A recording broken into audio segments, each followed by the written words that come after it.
Welcome to today's episode. Today we have a special guest, Mr. Chris Daigle. Welcome, sir. Thank you, Rudy. I'm glad to be here.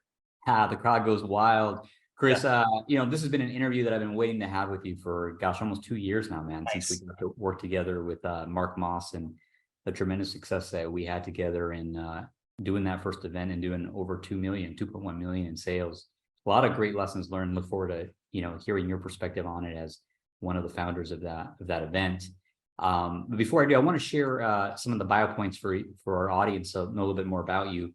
One, you've been a serial entrepreneur for many years, been around the block. I mean, since 2002, you've been doing various online marketing businesses, including launching a SaaS company and selling it in 2008, and that was in the real estate industry. And since then, you've been focused on growth through business architectures like EOS and scaling up, and you've taken thousands of hours of your experience inside of businesses, and now you're integrating that with AI to help prepare business to scale seamlessly with AI, and also AI certifications for people to become chief AI officers, which is a really exciting trend.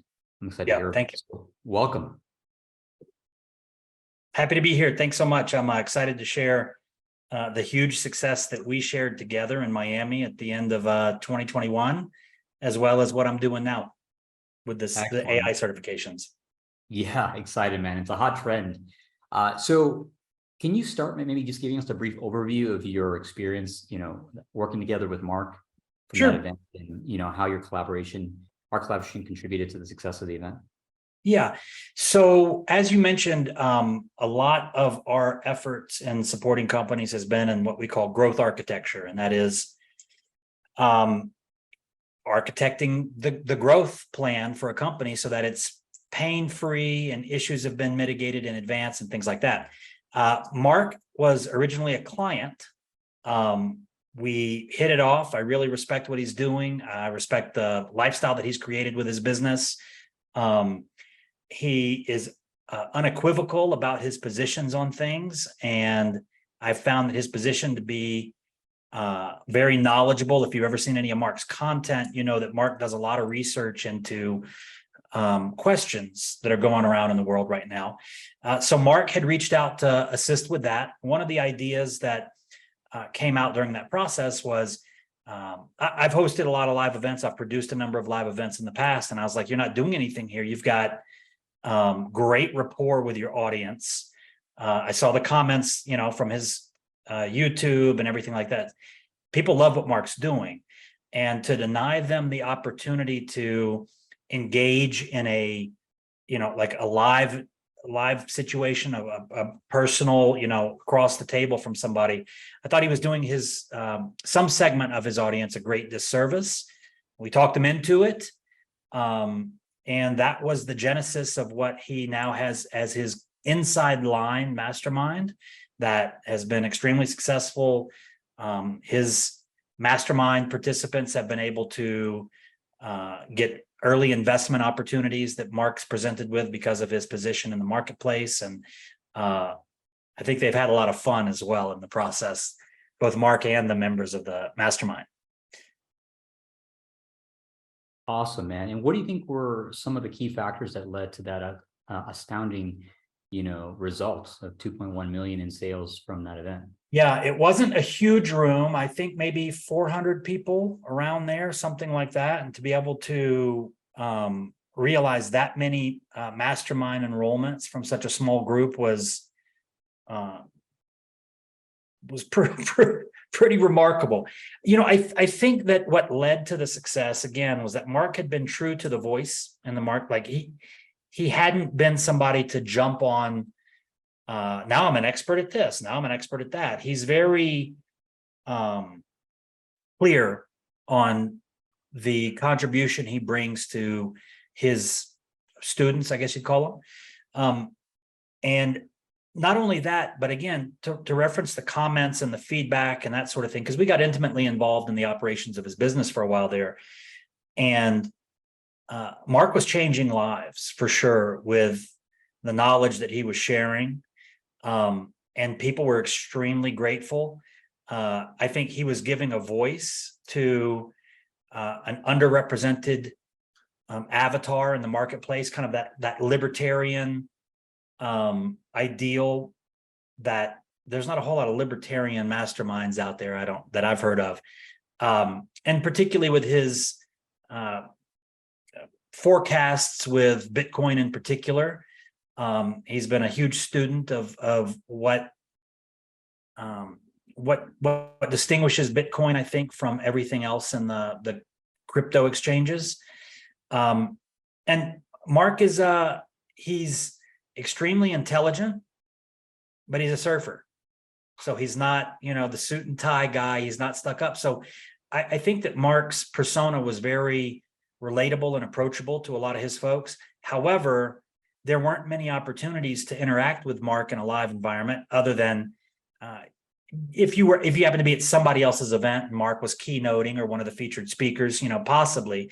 But this was an opportunity for the event to fully encompass Mark's personality. It was Mark's show. And I think that people were really excited to be able to immerse in the paradigm of Mark Moss live. I think that had a lot to do with the success of it.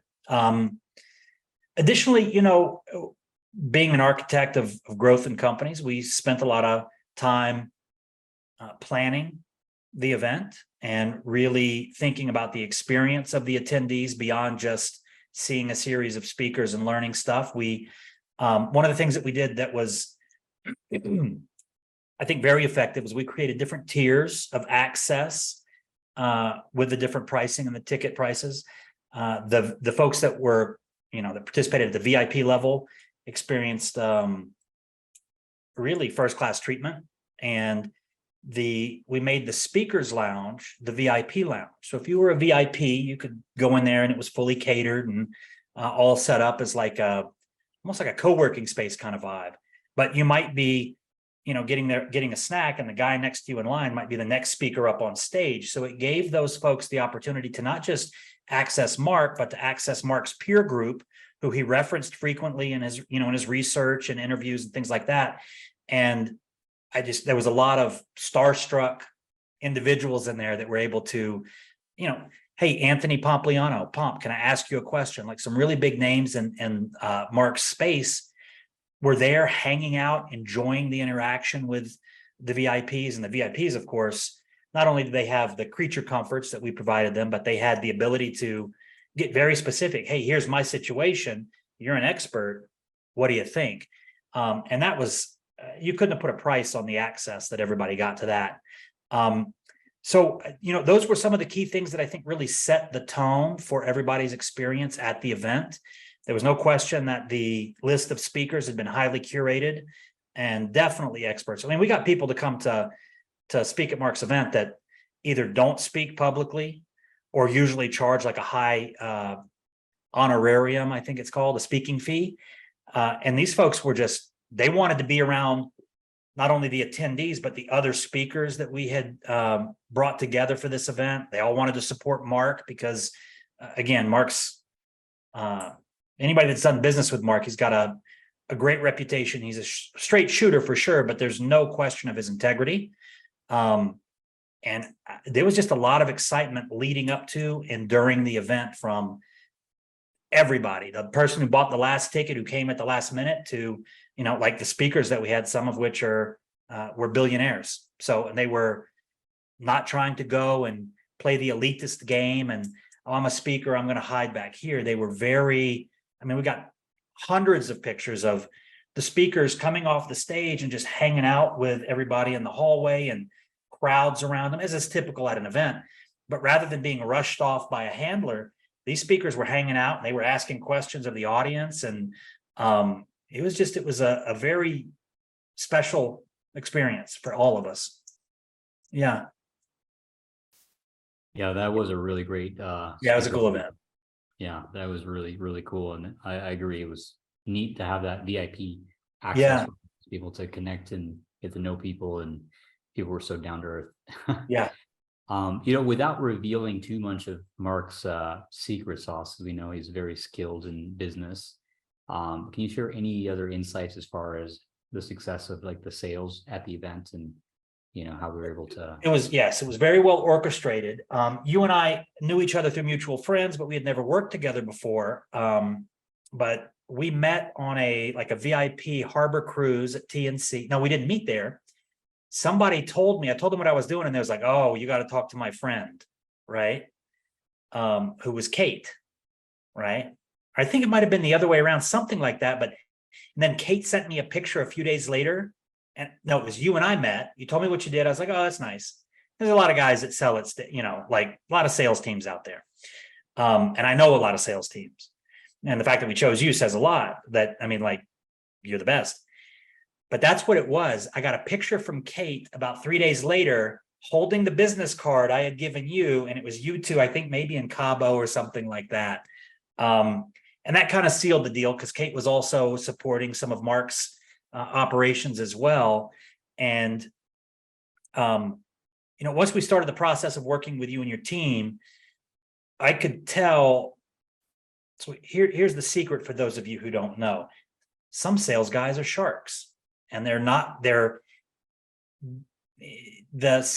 type of sales persona, they're above all the details. They're like, just put the people in front of me, I'll close them, right? Like, some of the even very high achievers in the sales space, they don't spend that much time getting to know the product or the avatar or anything like that. They just think that they've got the gift and they can go and sell, right?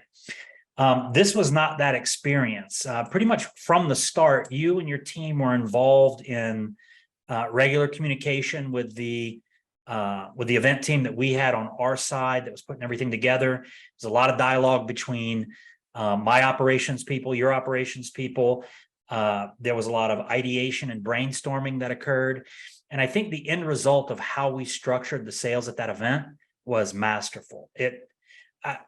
I should have thought about it in advance, but I could show you pictures. I mean, you were there, but for those of you who were watching and listening to this, I could show you pictures, videos of the call to action and damn near the entire room.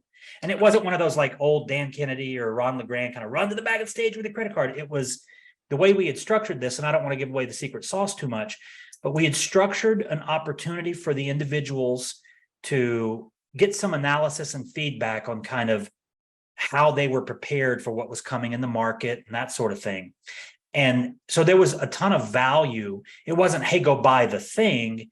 It was, hey, sit with our team to review the results of the quiz or the analysis that we asked you to complete. And we'll kind of give you some pointers, and we'll maybe help you see some blind spots. And the way that was positioned, it was truly an irresistible offer. There was no charge for that analysis. It was part of the event. And whether or not you opted in for the mastermind or anything like that, everybody was able to participate in that, and everybody got value from those conversations. And those conversations, as your team does, they were conducted one-on-one. So the individuals and the folks from your team had the opportunity to discuss discreetly things that you might not want to raise your hand in an audience of 400 people and ask those types of questions. So there's no question that the value that the audience got from those one-on-one interactions was well received, for sure. And I mean, look, the live events, a lot of times, can you make money on an event? Sure. But usually the monetization, in my experience, or the way that I've run events, has been get the people in the room and then offer opportunities for them to expand their experience or education, right? And we didn't have any outside sales. There were no others. Every speaker that came there didn't sell anything, which is very unusual for the event model. They all came, as I mentioned, they wanted to hang out with Mark and meet all the people that Mark had brought together, whether it was a speaker or an attendee. So having that focused shoot, right? That there was one call to action, the analysis. There wasn't, oh, and get this, and oh, sign up there, and oh, a sponsor's doing this, and all those types of things. So it made not to reduce the activity to a mercenary endeavor, but it made the sales process frictionless. I mean, there was no confusion in the messaging. There was a very direct path for those who wanted to dive in deeper with their participation with Mark and his community and what they were doing. So I think that had a lot to do with, and obviously the talent that you brought with you to support the sales efforts and their ability to prepare in advance for what we were going to be talking about and come to the table damn near subject matter experts on Mark's body of work. So when they sat with the attendees who had requested additional analysis of the process that we ran them through, they weren't just getting fluff. They were actually getting actionable feedback from the team that you brought, because again, they had prepared in advance. They weren't the egotistical sales folks that are like, put me in a room, I'll close them all, right? This was very tiring for your team, I'm sure, because I don't know how many people that they talked to over a very short period of time, like 2.5 days. But everything from the way that you had created the environment in which the individuals would go and meet with the one-on-one analysis.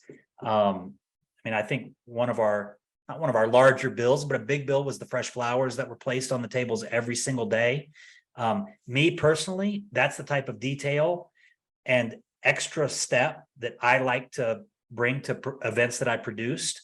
And just for clarity, guys, I wasn't the subject matter expert on Mark's stuff. I was a producer of the event. I paid for the event. I hired the teams. I put the event on. So difference in role. So I was very much involved. I didn't have to worry about being on stage.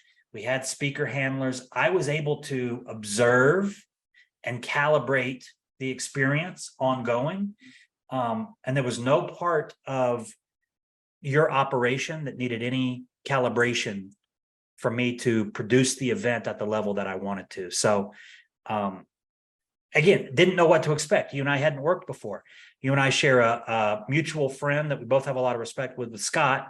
You know, that was a huge endorsement to me, because I respect Scott, I respect his integrity and ethics, and I respect the level at which he operates in his field. And for him to have endorsed you as well, actually, Scott ended up being our MC at the event. It was all very encouraging that I wasn't going to get myself in a situation to where a bunch of ex-sales, telephone sales guys were beating up my customers out back, trying to get their wallet out of their pocket. And yes, that works. However, you lose a customer for life. With what we did, the way that it was conducted, I think if anything, it elevated Mark's brand with the people that were present, or the people that were like watching the live stream and that sort of thing. So a truly unique delivery of the sales process in a live event environment. You guys did great. I appreciate that, Doc. Yeah, totally. For the debrief from your perspective, it was great to hear that as the producer of the event, what you observed, what you saw, both sides of the coin. Awesome, man. Great retrospective. And, that was, I believe it was November of 21. Here we are as of this recording, August of 23. And my, oh my, how has business changed just in the last 8 months alone with OpenAI and ChatGPT and all the industry that's coming out of that. It's one of the hottest topics of discussion right now. I'd love to hear from you. You're now the CEO or the co-founder of a company that's called CEO and co-founder of, correct me if I'm wrong here, it's certifiedaiofficer.com. ChiefAIofficer.com, just like it's spelled. ChiefAIofficer.com, and you certify professionals to become chief AI officers, either full-time or part-time. And so you've learned a lot in the industry, and I'm curious to hear from you. How do you think AI can be used to optimize live events, especially in terms of targeting audiences, optimizing sales, enhancing overall attendee experience? Like, what do you see as possible? That's a great question. There's, and depending on your audience, they may be very familiar with the usage of AI, or they may not be.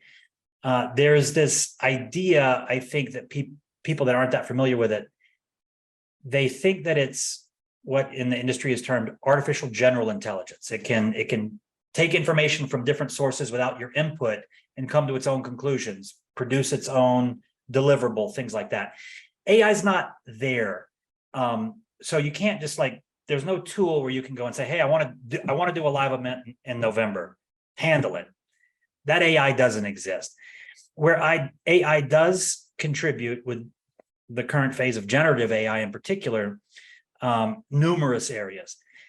It's not going to replace the CEO or the human in the loop. It's going to support, augment, accelerate, amplify whatever activities those individuals are doing. We produced this event prior to open access to ChatGPT and Claude and any other transformer that's out there. So we did it the old-fashioned way. We hired people and we managed people and we had check-ins and all that type of thing. I think that the biggest benefit for anybody that's thinking about doing an event or running a mastermind is doing a deep analysis of and this is our methodology with Chief AI Officer, we look at all the roles in an organization, do an impact assessment on understanding what this role is. Can it be automated, human augmented, so essentially AI plus human, or can we just pure outsource this to AI, depending on the level of complexity of the task? And if an individual were to do that with their current, I know I'm probably talking to a bunch of entrepreneurs, I don't even know if they have processes, some of them, but if you do have processes in your business, it's not a hard exercise. And even one process that takes somebody, I don't know, that they do daily, let's say, if you were able to either automate, augment, or pure AIify that activity, it's not like AI comes in and does all the heavy lifting. It's like the elephant. It's one bite at a time, right? You introduce it here into this role, here into this function, here into this process. And before you know it, very quickly a company can realize 20 to 50% in productivity gains just with the $20 subscriptions to things like ChatGPT or $9 Mid-Journey or whatever. So I think that where it's going to support you, it's going to again accelerate the team that you already have. I'm not necessarily suggesting that, hey, look for places to fire people. However, there are certain things within your business that are critical to the business, such as, if you're interested in thought leadership, if you're running events, you want to be recognized as somebody whose opinion matters on that subject. High quality content delivered with high frequency is a great way to establish that narrative of I'm a thought leader, right? It's a costly, without the use of technologies and AIs, it can be a very costly both with capital as well as time resource, as well as human resource, to have a sophisticated thought leadership effort with AI. It's training one person. Now, a lot of people think I can go into ChatGPT and I can just type in something and I can copy and paste that and there's my content. So the lexicon that's used in the industry is the output is synthetic content, right? The way that we do things and the way that we advise our certified chief AI officers to do it is synthetic is first pass, right? It still needs, we recommend that someone who knows that thought leader's voice or position on things will go through and massage the synthetic content, right? So you think, well, I don't want to do that to my clients or my community. I don't want to give them a bunch of ChatGPT output. Don't. But what ChatGPT does, or Claude, or again, any of those that you're using, if you have a level of prompt intelligence, as you were exhibiting earlier prior to this, showing me some of your processes internally that are AI driven, you're able to create a version of synthetic that needs very little manipulation by a human. The ability for you to create 24 tweets, blog posts, in the course of a day, even including first, second, third pass by your editorial team or you as the subject matter expert. I mean, that would have been a weeks-long process that would have required somebody's neural bandwidth to manage that person. Oh, they missed Thursday's content. Where are you?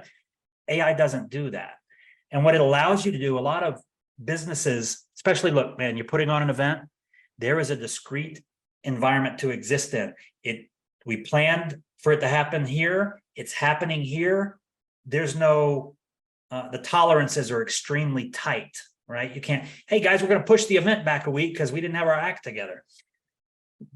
Using AI as a tool for you to be able to not be playing catch up, not be doing just in time, to say, hey, the event's in 6 months. Let's go ahead and create 6 months worth of content over the next few days.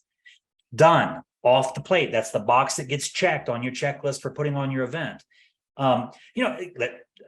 Drip sequences, email sequences for people who, hit different stages of our funnel. They clicked on the page, but they didn't make it to the landing page. They didn't finish the sales video. All of the tactical applications that an experienced marketer would be looking for as areas to pick up additional registrations to the event.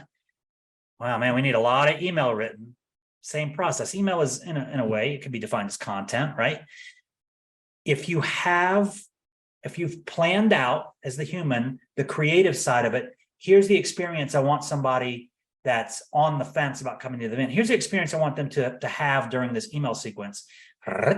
You can use tools, writer tools, AI, ChatGPT, Jasper, things that are very easily used, small learning curve, and inexpensive. You can use those things again to, hey, we need to hire a copywriter for 20 grand to write the sales letter for them, and then the emails are going to cost more. Like, this can get very, it was a deep 6 figures to produce that event for Mark, right? I could have saved a lot of money if these tools would have been available to me, because not only the money, but I want you, as those listening who are planning on putting on an event or mastermind, there's a lot of anxiety leading up to, is it going to be done on time? Or, are we going to make the deadline? Are we going to fill the seats? If you can do things in advance and leverage AI in that process, that's a third maybe of the event planning and execution process that no longer requires a staff that's bandwidth constrained, a bigger budget, putting you deeper in the hole prior to your event, or whatever the case might be. Like, there's so many applications. But again, if you're thinking that AI there's a tool out there where you can say, build me a course on this, I'll be back after lunch. That's not how it works at this stage. But what we do have available to us at this stage, if intelligently deployed, the impact is most notable, let's say. Yeah, man. I can't even imagine what we'll be just 6 months from now with what's possible. Yeah. Yeah, I'm so excited for you and what you're doing and creating with certifying people to be AA officers.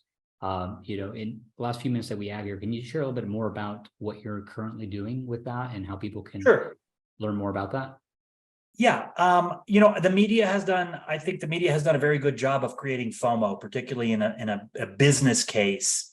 Your business is going to be extinct. You'll either, I'm attending an event in September in Orlando, and it's run by a buddy of mine. He's a fantastic copywriter, but his headline was, in the next 12 months, your business will either be murdered or, make millions, right? So there's a lot of that sentiment that's being expressed. The media loves to, if it bleeds, it leads. They love the fear element of stories. So I think that I know for a fact, I just came from an event in Cleveland a couple of weeks ago with 700 agencies that are in the event. Was a marketing AI conference. All of those agencies, none of them were like sitting back, just like, oh yeah, we got this figured out. They were all like, what are you guys doing? The lack of apparent expertise, and it's not a slight against anybody there, but there were no standout experts that were like, oh, she's the person or he's the person for, if you want to get this question answered. So people are finding themselves, a business owner, I got to at least figure out how to deploy this, or can I deploy it? Who do I talk to?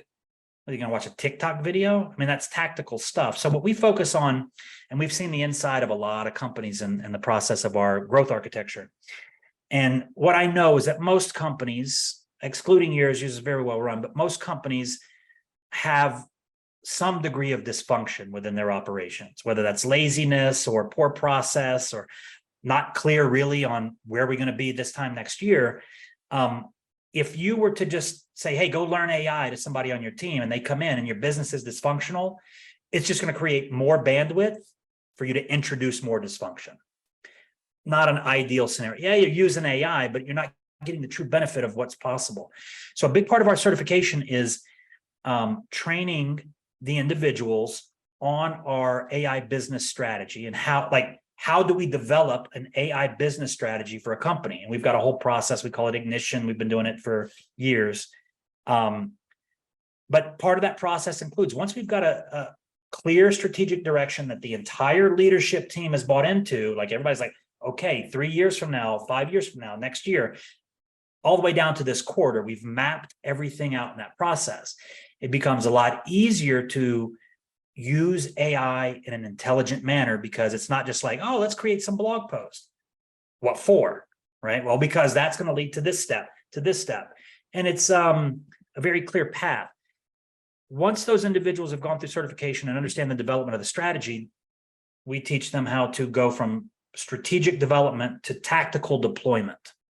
Okay, through one of the things you guys could do, or anybody listening, if you have an organizational chart or you got a list of your employees, run them through a process I referenced earlier, which it's an impact assessment. It does two things. It allows you to understand how you can optimize that role using this tech, and also how much money it'll either make you or save you by doing that. And the assessment that we do is we look at every role in an organization, not the person, but the role. Can it be automated, human augmented, which is human in the loop with AI, right? Or a human with prompt intelligence using AI? Or are there tools that we can use pure AI in? And if you were to do that for each role in your organization, you might only find like, well, we can use this tool for that person, but this role, damn, do we still need it?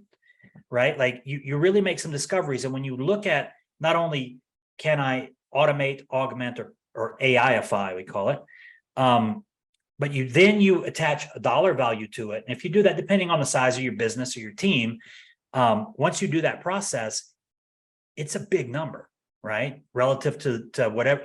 I don't care if you're doing 100 million a year or you're doing $1 million a year. Relatively, the impact will be a big number, and the increase in sales and the reduction in one of the largest burdens for any corporation or business is going to be, staffing, humans. So we run them through that process. They end up with a certification. We've been recognized by the International Association of Chief AI Officers as their preferred training and testing environment for certifications. And we're getting outreach from all levels of business, from large enterprise down to, solopreneurs. So find us at chiefaiofficer.com if you're interested. Wow, that's exciting, brother. chiefaiofficer.com. Go there now. Get registered. My recommendation here would be for anyone listening to this, even if you're a person of one, a business of one, which probably you're not if you're looking to do an event, but I think this is one of the most valuable skills that someone can develop. One of my mentors told me earlier this year, just invest 30 minutes a day learning how to prompt. Yes. And that's been a huge, huge thing. And I've been able to unlock so many productivity things within the business and even personally as a result. So there's no skill that I can think of right now that would be more valuable, and probably no course that would be more valuable than going through your certification. Thank you. So whether it's a business owner or someone on their team. So I highly, highly recommend. In fact, I'm planning on sending a member of my team, at least one, to your certification here very soon. So thank you, Dr. Daigle, for my pleasure. Your interview today, and thank you for your insights. And just so excited for the future and being on the side of adaptation, right? They say if you can't beat it, you join them. So let's join the AI and let's find a way to better ourselves and better others' lives with more productivity and AI. So thank you, sir. Very good. Thank you for the invitation, Rudy. Thank you so much. I hope everybody got something out of this today. Absolutely. Thank you.